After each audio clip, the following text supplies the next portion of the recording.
Hi sir.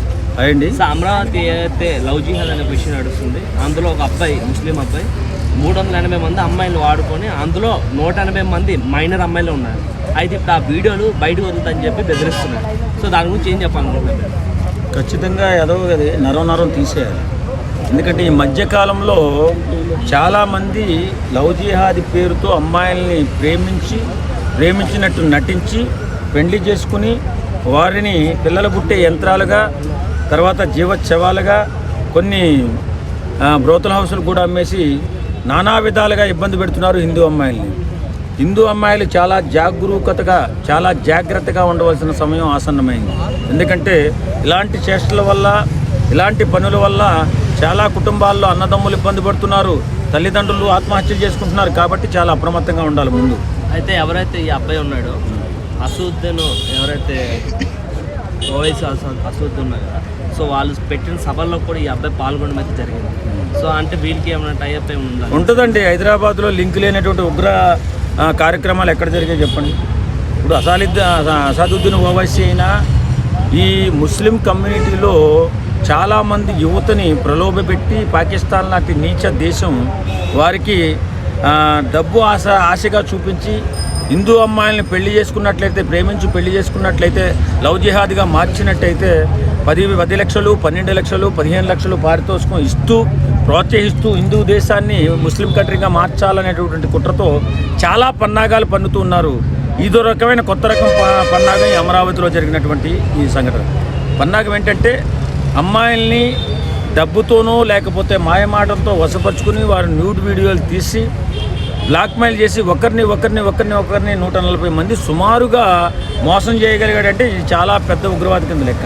అయితే ఏదైతే నేను చెప్పినట్టు అమ్మాయిలని ఇంత అమౌంట్ ఇస్తాను. మొన్న ఎక్స్ ముస్లిం సల్మాన్ అని చెప్పేసి యూపీకి చెందిన ఆయన, సో ఆయన ఏంటని చెప్పారంటే బ్రాహ్మణ అమ్మాయికి ఇంత అని చెప్పేసి మా కమ్యూనిటీలో నేను చేస్తానని చెప్పి ఆయన బయట పెట్టడం జరిగింది. సో అది పెట్టినందుకు కూడా ఆయనతో కత్తిపోటుతో పెట్టి ఆయన చంపడం చూశారు. సో మెడ మీద కూడా కత్తిపోటుతో దింపడం జరిగింది. ఖచ్చితంగా ఈ ఉగ్రమూకులు చేస్తున్నటువంటి పన్నాగాల నుంచి మనం చాలా జాగ్రత్త వహించకపోతే, ప్రతి ఒక్క హిందూ మేల్కోకపోతే ఫ్యూచర్లో చాలా ఇబ్బందులు పడే అవకాశం ఉంది. కాబట్టి ప్రతి ఒక్కరూ మేల్కోవాలా. ఈ లవ్ జిహాద్ పేరుతో జరుగుతున్నటువంటి ఈ అన్యాయం ఎంతో ఆశలతో జీవితాన్ని ప్రారంభించినటువంటి తల్లిదండ్రులు ఆశలు అడియాసలైపోయి ఎక్కడో తోచని స్థితిలో జీవోత్సవాలుగా బతుకుతున్నారు కొంతమంది ఆడపిల్లలు, హిందూ ఆడపిల్లలు. కాబట్టి లవ్ జిహాద్ పేరుతో జరుగుతున్నటువంటి అన్యాయాన్ని ప్రతి ఒక్కరూ కూడా ప్రతిఘటించాలి. ఈ మధ్యకాలంలో మనం హైదరాబాద్లోనే చూస్తున్నాం, 1-2 ఒకడు పెళ్లి చేసుకోవడం, 4 దగ్గరికి పంపించడం, ఇది కూడా జరుగుతుంది. కాబట్టి హిందూ అమ్మాయి చాలా జాగ్రత్తగా ఉండాలి, కుటుంబ సభ్యులు జాగ్రత్తగా ఉండాలి, అందరూ కూడా చాలా జాగ్రత్తగా లేకపోతే ఖచ్చితంగా ఇబ్బందులు పడి చాలా బాధలు పడే అవకాశం ఉంది. బిడ్డలను కోల్పోయిన తల్లిదండ్రులు వాళ్ళ బాధ చూస్తున్నాం ఈ మధ్యకాలంలో. కాబట్టి లవ్ జిహాద్ అనేది 100% జరుగుతుందని చెప్పి అంటున్నారు. కాబట్టి చాలా సినిమాలతో అవేర్నెస్ తీసుకొస్తున్నారు, అలాగే సోషల్ మీడియాలో అవేర్నెస్ తీసుకొస్తున్నాం, అలాగే షార్ట్ ఫిల్మ్ రూపంలో కూడా అవేర్నెస్ తీసుకొస్తున్నా సరే కానీ మైనర్లే కొద్దిగా ప్రలోభాలకి లోబడిపోతారమ్మా. ఎందుకంటే మైనర్లకి అప్పుడే జీవితం స్టార్ట్ అవ్వడం, ఏదో వీళ్ళు ఆశలు కల్పించడం, వాళ్ళని ఆకాశంలో విహరించేలాగా చేయడం, డబ్బులు ఖర్చు పెట్టడం వల్ల వాళ్ళు లవ్లో పడిపోతే వాళ్ళు తీసుకెళ్ళి లవ్ జిహాద్ పేరుతో నరక కోపం చేసేస్తున్నారు వారి జీవితాలు. వారు పోయిందే కాకుండా వారి తల్లిదండ్రులు, తోడబుట్టిన అన్నదమ్ములు కూడా చాలా ఇబ్బంది పడుతున్నారు, చాలా బాధపడుతున్నారు. కాబట్టి ప్రతి ఒక్కరూ ఆలోచించుకునేది ఏంటంటే ఈ మధ్యకాలంలో లవ్ జిహాద్ పేరుతో చాలా పన్నాగాలు జరుగుతున్నాయట. అంటే ఈ మధ్యకాలం తెలిసింది నాకు, చాలా షాపింగ్ మాల్లో కానీ మెడికల్ షాప్స్లో కానీ ఎక్కువగా అబ్బాయిలనమ్మో ముస్లిం అబ్బాయిలను పెట్టుకోవడం, అమ్మాయిలకి మాత్రం అవకాశం ఎక్కడ కల్పిస్తున్నారు? హిందూ అమ్మాయిలకు కల్పించడం. వీళ్ళిద్దరి మధ్య సాంగత్యం పెరిగేలాగా ఈ ముస్లిం ఇలాంటి దుర్మార్గం అందరూ తప్పు చేస్తున్నారు నేను అన్న, కానీ చాలామంది ఈ కుట్రదారులు ఇందులో ఉన్నారని తెలుస్తుంది. తస్మాత్ జాగ్రత్త. ప్రతి తల్లిదండ్రులు జాగ్రత్తగా ఉండాలి, అన్నదమ్ములు జాగ్రత్తగా ఉండాలి, ఆడబిడ్డలు జాగ్రత్తగా ఉండాలి. లేకపోతే మీ జీవితం నాశనమైనట్లే. ఖచ్చితంగా ఇది ఎక్కడో ఏదో చాలా కుట్ర జరుగుతుంది అనిపిస్తుంది. ఎక్కడ చూడండి చాలా షాపింగ్ మాల్స్లో ఎక్కువ ముస్లిం అబ్బాయిలు ఉంటున్నారు, హిందూ అమ్మాయిల్ని వర్కర్స్గా తీసుకుంటున్నారు. ఇది జరుగుతున్న కుట్రగా తెలుస్తుంది.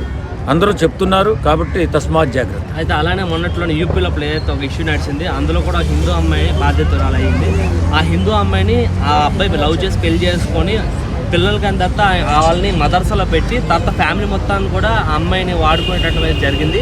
ఆ తర్వాత ఆమె చంపేసి ముక్కలు కట్ చేయడం జరిగింది. సో దాని గురించి నేను చెప్తాను. ఈ గాడిదలకు బుద్ధి ఉండాలి కదా. ఇన్ని రకాలుగా సోషల్ మీడియాలో మాట్లాడుతున్నాం, సినిమాలు తీస్తున్నారు, షార్ట్ ఫిల్మ్లు తీస్తున్నారు. జాగ్రత్త, లవ్ జిహాద్ పేరుతో పాకిస్తాన్ ప్రభుత్వం అనే దుష్టపన్నాగం పని మన దేశాన్ని అస్థిరతపరచాలని ఆలోచిస్తుందని చెప్తున్నా ఈ ఆడగాడిదలు మన గాడిదలకు బుద్ధి ఉండాలి కదా. చెప్పేది వినాలి కదా. ఎన్నిసార్లు అని చెప్తాం, ఎన్నిసార్లు అని మొత్తుకుంటాం. నెత్తు నీరు కొట్టుకున్నా సరే కానీ ఆడేదో చెప్పే మాటలకి వాడు చూపించే రూపాయికి ఆడు పైపై మెరుగులు చూపిస్తే వాడిని లవ్ చేసి జీవితాలు నాశనం చేసుకోమని వాడు చెప్పాడు. ఈ గడ్డి తినే గాడిదలకి బుద్ధి రావాలంటే ఇంకా గట్టిగా మాట్లాడాలేమో నాకు తెలిసి. కావాలని మాట్లాడట్లేదు, నేను నిజంగా కడుపులో ఉన్న బాధతో మాట్లాడుతున్నాను. మొన్న పంజాగుట్లో ఒకడు పెళ్లి చేసుకుని నలుగురు అనిపించినటువంటి ముందు వచ్చింది, ఆ కథనం వచ్చింది. దిగ్భ్రాంతికి గురయ్యాం మనం. కాబట్టి చాలా జాగ్రత్తగా ఉండాలి, అప్రమత్తంగా ఉండాలి ప్రతి ఒక్కరూ. Thank you.